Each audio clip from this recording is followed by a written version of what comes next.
Hello, my name is Paddy Carter, and I'm going to talk about a short paper I've written, published by the Centre for Global Development, about whether DFI is a good value for aid money. I'm using generic PowerPoint templates here, not my usual corporate CDC style, to signal that these are my opinions, and I'm not communicating something that has been signed off by CDC in any sense. Mark Plant has written a short introduction to this paper in which he observes that it's not likely to satisfy anyone, and I think that's correct. I'm going to raise a lot of questions without answers, and this is not unusual in the context of development spending decisions. If you were to carve the aid budget up into various categories, definitive evidence to tell us the relative cost effectiveness of spending in those categories would not exist. If I asked you what the marginal benefit of aid given to ministries of health looks like at the current allocation and how it compares to the impact of more aid to human rights NGOs or for capacity building in tax collection and so on, and hence what the optimal allocation between all these things looks like, nobody could tell me. All we have are piecemeal pieces of evidence here and there, and we must arrive at sensible decisions on the basis of those. I'm sometimes rude about academics who write papers with titles like Towards a Theory of whatever. I mean, we need them to get there, but I'm not going to answer the question of what share of the aid budget DFIs ought to receive with any precision. What I am hoping to do is describe a useful way of approaching this problem, and from there convince you that the answer is it's not zero, and that the existing allocation of a low single-digit share of the aid budget seems reasonable. Now, uncertainty cuts both ways. If the unknowns in this argument were to be resolved in one direction, we might conclude that DFIs should maybe get less than they currently do. In another direction, more. If it turns out that DFI's investments generate much higher social returns than the average private sector investment, or if we think a low discount rate is more appropriate, or if we take a long-run view on the question of who benefits and then how we weight that, you could easily construct an argument that DFIs are more cost-effective than the typical grant-funded aid program. I think one of the ways you can spot ideology at work is when people advocating for or against something resolve uncertainty in the same direction, often implicitly, without good reason. Always assume the worst or always assume the best. I work for a DFI, so obviously I am at great risk of motivated reasoning. I've tried hard to avoid it. You must judge how well I have succeeded. So I found myself looking at the list of projects that the World Bank's private sector window has been funding recently. And I see that the IFC is using it to do local currency lending into banks in low-income countries such as the DRC for on-lending to firms. So I think we know that the IFC would not be taking local currency risk like that without access to the private sector window. I think we can be confident that local banks in the DRC are going to behave differently because they do not have to make the returns on lending that are high enough to justify the risk of having to repay that debt in dollars if their currency devalues. And there's a ton of evidence about the impact of liquidity contraction on firms during crises, paper after paper, and from there onto jobs and onto welfare. So we might not have an impact evaluation report in front of us, but I don't think we have to look at projects like this as if we have no idea about whether they're going to achieve something worthwhile. So despite the many uncertainties that I'm going to bring up, we are not completely in the dark. We have evidence about what investments in banks or in electricity or connectivity or ports can be expected to achieve. I'm not going to attempt to survey all the direct and indirect evidence about DFI's investments today, but the point I want to make is that recognizing areas of uncertainty is not the same as saying we know nothing. Okay, so the underlying idea of optimal aid allocation is to equalize the marginal benefits of a dollar going into each bucket. And the approach I'm going to take here is I'm going to start with maximum simplicity and then reintroduce some complications later. So a lot of people advocate the idea of benchmarking aid programs against cash transfers. So that's where I'm going to start. One of the reactions I sometimes get to this argument is that I'm comparing DFIs to a straw man, because hardly any aid is spent on cash transfers and most goes into public services or public investment, NGOs, consultants, so forth. And that's true. The real decisions that donors are taking is not between DFIs and cash transfers. It's very open to debate whether the average aid program is more or less cost effective than a cash transfer would be. You can certainly find people who would like to see more cash transfers and fewer traditional aid projects. I don't have a view on that. I think that having a simple benchmark that many types of aid can compare themselves against is useful, and that's the approach I'm going to pursue here. So I'm going to ignore overheads on both sides of this argument. Give Directly reports that its administrative costs are 11% of the funds it receives. In a paper, Easterly and Foots estimated that 9% of aid went on overheads. DFI's overheads are much smaller, measured against their annual investments. I think it's under 2%, but the denominator is different. The grants and the investments are not the same thing. And DFI's costs are also higher in the sense that they need to pay high salaries to retain staff in the face of the salaries that the private sector investment industry is paying. But, and this is quite important, DFI's costs are covered from their financial returns. So whilst overheads do reduce the rate at which the pot grows, they don't mean that $1 into a DFI translates into less than $1 invested, which is a bit different from a grant program. Okay, so starting super simple, let's try and match the impact of a $1 transfer that raises consumption by $1. To do that, there are two adjustments we need to make. The first is that from the perspective of the donor, once a grant is spent, it's gone, whereas DFIs get their money back to invest again. They usually get it back with a positive return, so the amount they have to invest grows over time, but I'm going to ignore that too. One way you could adjust for this difference between an investment and a grant could be to try and compute a grant equivalent for every DFI investment and then do your cost effectiveness comparisons based on that. But that would raise questions about what to do when the grant element gets very small, perhaps zero, which would give you a very high return on the dollar. So instead, let's think about money into DFI as money into a revolving fund. Now, the proper way to do this would be to enter all these flows into a spreadsheet, pick a discount rate, compute a net present value, and so forth. Choosing a discount rate is a real can of worms. In the context of climate change policy, everybody wants to see models assume a low discount rate, maybe zero. In this context, that would stack the argument in favour of DFIs. Plus, I think in the context of the SDGs, some impatience is warranted. So I'm going to make these two adjustments using very crude, rather arbitrary rules of thumb. And the reason I'm doing that is because I would like everybody to be able to follow the maths. I want it to be as easy as possible to follow.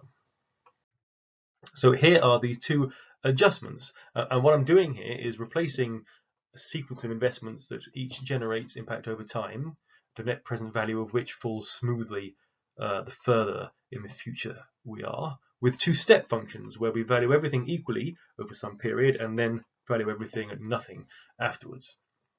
So the first adjustment we need to make is to account for the fact that $1 into a DFI produces more than $1 of investment. The second is going to be how to convert flows of income into a single number to compare against our dollar. So to make the first adjustment, let's say that $1 into a DFI is used 3 times, and we won't discount the second or the third investment. And so if we do that, if we want to match a $1 increase in consumption from a cash transfer, well, we can do that from 3 investments that each raise consumption by 33 cents. It's actually quite hard to say how long the typical DFI investment lasts for. We do trade finance that turns over very quickly, some bridging loans, all the way up to 20-year infrastructure loans. But private equity funds that want to return money to investors within a 10-year cycle after setting up shop will usually hold their investments for about 5 or 7 years. If we take that duration as typical, we would be looking at $1 recycled into 3 investments over a 15 or a 20-year period. The second adjustment we need to make is to convert a flow of impact from each investment into a single number. Investments raise consumption in 2 ways, via workers and via customers. If we ignore the income generated for investors, that means we're looking at increased wages and reduced prices. So that effect is not just happening with the workers and the customers of the firm that receives the investment. There are also indirect effects on other firms, positive and negative, that we need to sum up. Lots of DFI investments are mainly about these indirect effects. Higher wages and lower prices don't just last for 1 year, they persist over time. How long and relative to what counterfactual is a complicated question, but one way or another there is a flow of benefits. So the second adjustment I'm going to make is going to say that if you want to get a 33-cent increase in consumption from an investment, you can do that with a 7% increase over 5 years. I have put all this into a spreadsheet to compare what I'm doing against what would happen if you modeled it all out more carefully and computed an NPV. There are actually two decisions you need to make in that model. What is your discount rate, and then whether you assume that impacts decay over time or whether they're a perpetuity. If my sums are correct, then the two arbitrary little functions I've chosen here equate to using a discount rate of 15% if you assume impact lasts in perpetuity, which is very high, or it's the same as a discount rate of 6% if you assume that impact decays at 15% a year after the first year. So I don't think that I've tipped the scales in favor of DFIs with these two rules of thumb, arguably the opposite. So where we end up is that if the typical DFI investment generates a return in the form of higher real incomes of 7 cents on the dollar, then putting $1 into a DFI generates the same impact as a $1 cash transfer used to finance consumption. Of course, if you twiddle the assumptions, you'd get a different answer, but I think this will serve for the time being. So what sort of returns should we expect on DFI's investments? Well, here is one estimate at the aggregate level of the marginal product of private capital. Well, it's higher than 7%. If you look on the left there, the low income and lower income countries, the line's looking at about 25% in the middle of that cloud of data, so there's a lot of variance. Now we might want to place less weight on the share of that output that is going to investors as opposed to workers. I mean, domestic savings aren't going to finance investment unless loans make a return. So from a macro perspective, returns on investment do matter, but still, perhaps we would like to multiply this estimated return by, let's say, the labour share of income. So at the very back of the envelope fashion, we could maybe take a 15% return from private investments in terms of higher consumption for the people that we are most interested in. But this is for the average private sector investment. And I know that at CDC we expend a lot of effort, and I'm sure other DFIs do too, trying to ensure that our investments have a higher social return than the average private sector investment would. So with some justification, I hope we might think of these estimates I'm showing you here as a lower bound. Though there's plenty of empirical evidence that increasing the availability and reducing the price of important economic inputs results in many firms investing and raising their productivity. And there's economic theory concerning distortions and complementarities and externalities in production networks to explain why that would happen. If one investment A causes other investments B, then this 25% estimate I'm talking about here would be the combined effect of A and B together on output, whereas the social return on the A investment looked at individually would be much higher because it includes the effects of the induced investments B. When we invest to increase the supply of affordable and reliable power, for example, we're not doing that to put more money in people's pockets because power is getting cheaper. What we're looking for, I mean, that's a good thing, but it's not the prime motivation. What we're looking for is indirect effects, because the evidence shows us that firms react to having more reliable and more affordable power by making new investments in increasing their productivity. Okay, I'm going to talk about a couple of cherries now. Now, it's pretty hard to find quantified estimates of the effect of DFI's investments on prices, and these examples here are the only two I've managed to find so far. So I'm not going to claim they're representative. In fact, the first one is really quite extraordinary. It can't all be attributed to the initial investment because it involved new competitors entering. And what we're talking about here is a investment from a $5 million private equity fund. So I don't know how large the investment was, but it's obviously going to be smaller than $5 million if the typical fund makes a handful of investments. And they invested in industrial ice vendors that serve the fishing industry in Sierra Leone, and the end result was a $33 million annual saving for Sierra Leoneans in the form of cheaper fish prices. So, as I said, you wouldn't necessarily want to attribute all of that to the initial investment, but however you cut it, the return on the dollar in terms of higher consumption would be enormous. The second one's a very interesting case. This is a study of DFIs getting involved in power generation in Bangladesh.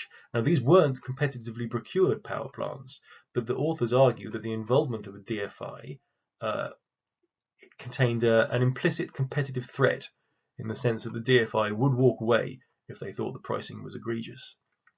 And they estimate an effect here which is comparing the prices from power plants built by the same contractors with and without a DFI as part of the consortium. Now, I don't know how many dollars the DFIs put in to get this effect, but 16% reduction in electricity prices added up over time, it would add up to a very big number.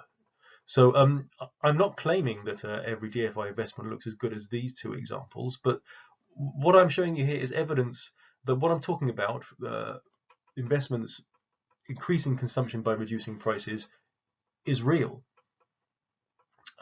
We have plenty of less academically rigorous evidence from our case studies on our portfolio.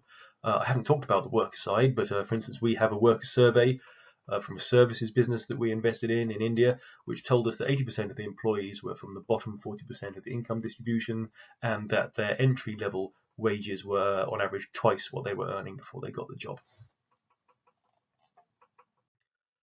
Okay, now it's time to start adding back some complications to this very simple story so far. So I started with the simplest possible benchmark, and the first thing we need to adjust is that in reality, the choice between grant aid and capitalizing a DFI, it's not really a choice between consumption and investment, because grants can be invested too. When the recipients of cash transfers use some of that money to raise their future income, that too translates into a higher flow of consumption over time. A recent meta-analysis of cash transfer research found a net present value over 3 years of $1.44 per dollar transferred. Longer run estimates are hard to find. There's a study by Chris Blackman in Uganda that looked at transfers explicitly intended for investment by self-employed people, and that estimated a total impact on earnings of 1.8 times the size of the initial grant over 9 years. But the cumulative effect on consumption was much smaller. I presume that's because some of the earnings were spent on inputs to production or saved. DFIs try to make investments with positive spillovers, but cash transfers have spillovers too, so that's the second adjustment I need to make here to introduce multipliers to both sides of this story. One study in villages in rural Kenya found a local multiplier of 2.6 on non-recipient households and firms. So that means that for every dollar that was transferred, the output in the local economy went up 2.6 times.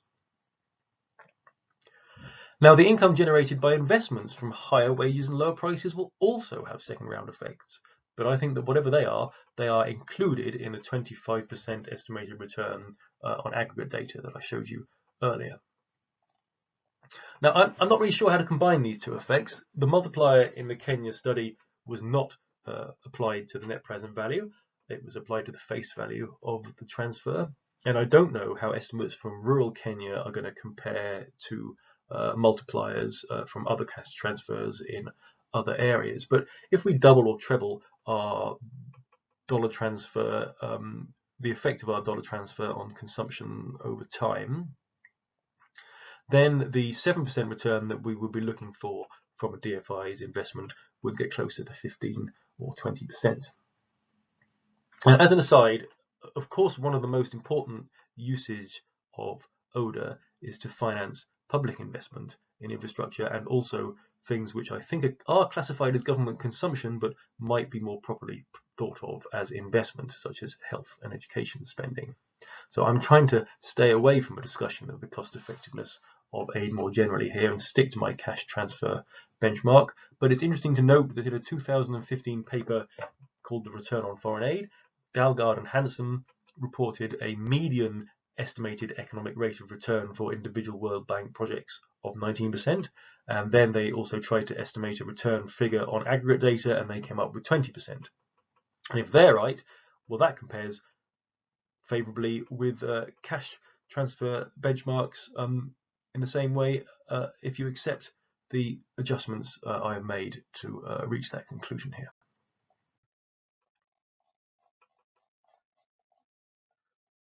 Now, a second complication to reintroduce, and perhaps the most important one and the most difficult one to think through. It's the question of who benefits. Now, if you make the traditional assumption in economics that additional dollar of income makes more of a difference to the well-being of a poor person than a rich person, then it really matters who benefits from DFI investments. A typical assumption would be that the impact on well-being doubles each time a person's initial consumption halves. DFIs invest in commercial businesses. They sometimes employ people who were previously living in extreme poverty, especially they reach them through agricultural supply chains. And sometimes these businesses sell things to them. But people engaged in labour markets who are more likely to be hired by formal sector firms are likely to be living above the dollar a day extreme poverty line. I mean, and quite often formal sector firms will be hiring from the top quartile of the income distribution. Most firms are more likely to sell things to people with money to spend. So the direct reach into people living in extreme poverty might not always be very high. But of course there are indirect effects. Markets are integrated, city dwellers with more money to spend buy food, and that increases incomes for rural farmers and so forth. And when we looked at the data for a recent paper, which you can find on the CDC website called Investment and Poverty Reduction, we found that a 1% increase in the rate of private investment is associated with a 2% increase in the rate of reduction in the extreme poverty headcount in Africa and South Asia. That's an elasticity. Those numbers are not percentage points. And again, that's for the average private sector investment. So we might hope that DFIs are a little bit more impactful than that. But anyway, it is reasonable to expect some impact on extreme poverty from private investments, but nonetheless, we might think that the bulk of the distributional impact is somewhere higher up the income distribution. 80% of people in Africa and South Asia live below the $5.50 a day poverty line, and I think that's a more relevant number for DFIs. Whereas cash transfers can be targeted at extreme poverty.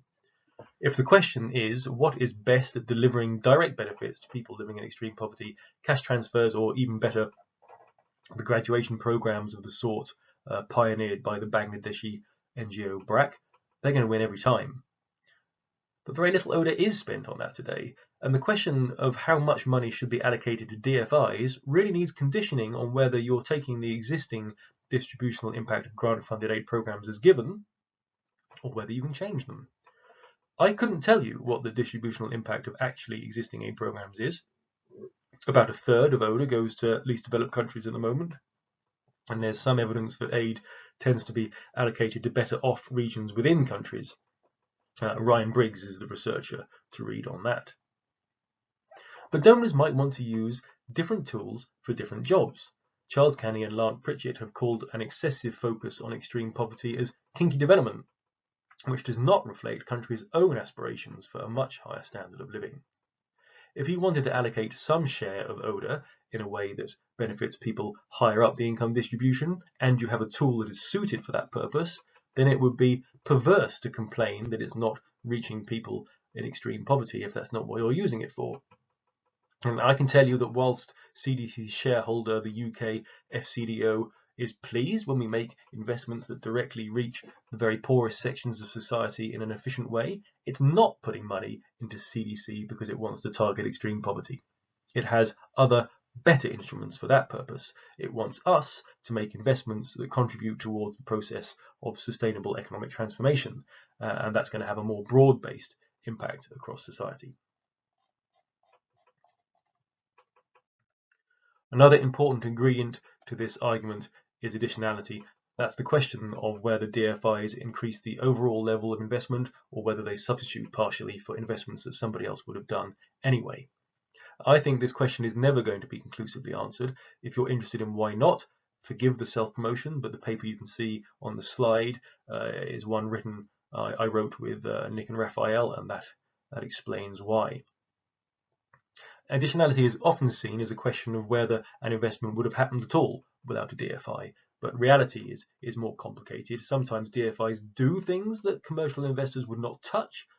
Sometimes DFIs deliberately crowd out private investors because they think we can do things differently and have a greater positive impact on development than would have happened with a private investor.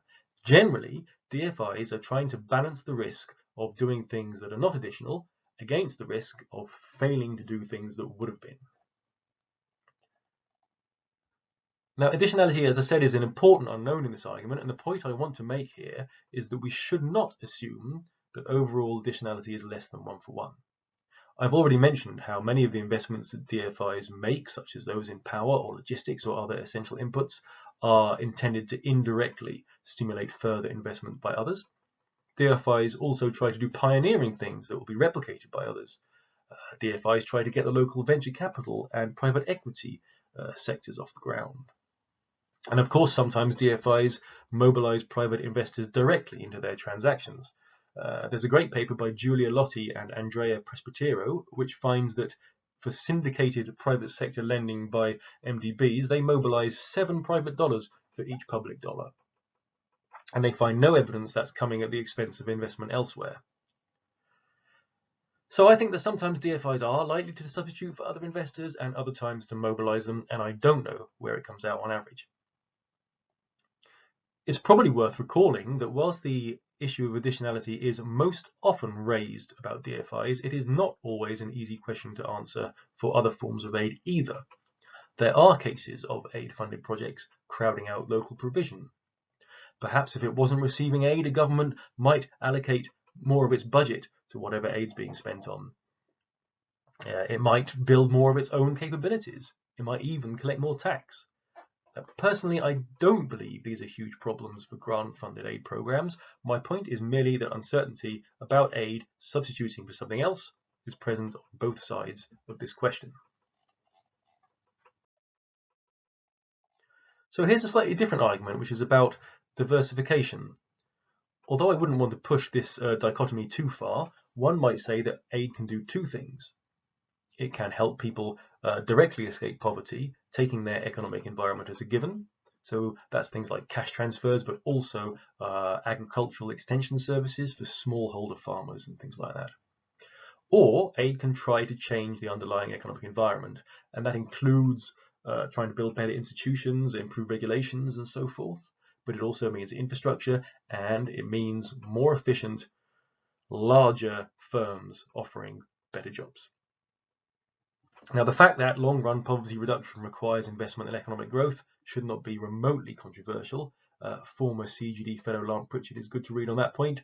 His paper, Randomizing Development Method or Madness, for example. In fact, every time someone tweets about some new RCT of a cash transfer, someone else will pop up and say, oh, that's how rich countries got rich, is it? Cash transfers. Or maybe make some point about how mainstream development economics ignores macro development, which I don't think is true, by the way. So anyway, there's no question that countries will not go from poverty to prosperity without public and private investment and higher productivity. That is why so many people in development advocate active industrial government policy. That's why countries all have their national development strategies, in which they're trying to bring about more investment in all the areas where DFIs are also trying to bring about more investment. Now, I'm going to make the obvious argument. This is not either or. Cash transfers, graduation programs, social protection more broadly, all very important. Public investment and public services, very important. Private investment is also very important. Another popular criticism of mainstream economics is that it doesn't take what's called Knightian uncertainty seriously.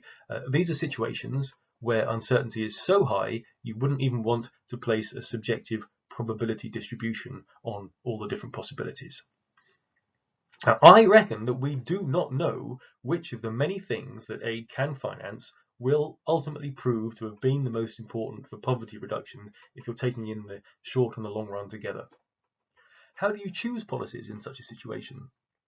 Well, you try to choose a set of policies that will still perform reasonably well in any eventuality.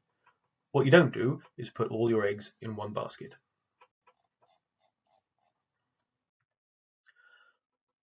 Well, as foretold, I'm not going to give you a neat answer about what share of aid should be allocated to DFIs, but hopefully I have convinced you that whilst there are uncertainties on both sides of this argument, it is reasonable to think that DFIs would stack up reasonably well against a cash transfer benchmark.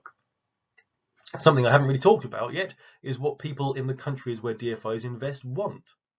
An Afrobarometer survey, for example, mapped people's desires against the SDGs, and they found that SDG 8, decent work and economic growth, was the priority by a wide margin, and I think that matters. The importance of private sector investment in countries that have escaped poverty is very clear, and as I said at the beginning, we are not in the dark about the impact of the investments that DFIs make.